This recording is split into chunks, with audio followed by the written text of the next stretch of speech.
சில குடும்பங்கள்ல பாத்தீங்கன்னா எப்பவுமே ஒரு தரித்திரம் இருந்துகிட்டே இருக்கும். குழந்தைகள் பிறப்பு தாமதமாகும். 40, 45 வயசு வரைக்கும் கல்யாணம் ஆகாத நபர்கள் குடும்பத்தில் இருப்பாங்க. பங்கு பங்காளிகள்ல பார்த்தாலும் ஒன்றும் அவங்க நல்லாவே இல்லப்பா அப்படின்னு இருப்பாங்க.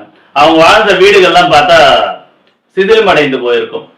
ஊரை விட்டு ஊர் ஓடிடுவாங்க. இது மாதிரியான சில நபர்கள் பரம்பரையா கஷ்டத்தை அனுபவிச்சுட்டு வரீங்களா? அவங்களுக்கான ஒரு அற்புதமான பரிகாரம். கேலண்டர்ல பாத்தீங்கன்னா கரிநாள் அப்படின்னு வரும். அந்த கரிநாள் அன்னைக்கு செய்யக்கூடிய ஒரு அற்புதமான பரிகாரம். கரிநாள்ல கறிவேப்பிலை சாதம் அதை செய்யணும். கறிவேப்பிலை சாதம் சித்திரா நாள்லாம் பண்ணும் இல்லையா, அதே மாதிரி கறிவேப்பிலை சாதம் செய்து இது எங்க எடுத்துட்டு போனோம்னா பக்கத்துல இருக்கக்கூடிய பெருமாள் கோயிலுக்கு போங்க. பக்கத்துல இருக்கக்கூடிய பெருமாள் கோயிலுக்கு போயிட்டு இந்த கறிவேப்பிலை சாதத்தை வச்சு உங்க குடும்பத்தில் உள்ளவங்க பேர்ல அர்ச்சனை செய்யணும். அர்ச்சனை செய்து இந்த கறிவேப்பிலை சாதத்தை அங்க வரக்கூடிய பக்தர்களுக்கு விநியோகம் பண்ணணும். இந்த சாதத்தை வரக்கூடிய பக்தர்களுக்கு கொடுக்க கொடுக்க கொடுக்க உங்களுடைய கஷ்டங்கள் தீரும். ஒவ்வொரு கரிநாள்லயும் இது மாதிரி செய்யுங்க. ஒவ்வொரு கரிநாள்லயும் இது மாதிரி செய்து வர பரம்பரையா அந்த கஷ்டங்களும் விலகும். குடும்பத்துக்கு பிடிச்ச அத்தனை தரித்திரங்களும் விலகி காலகாலத்துல கல்யாணம் நடக்கும். காலகாலத்துல குழந்தைகள் பிறக்கும்.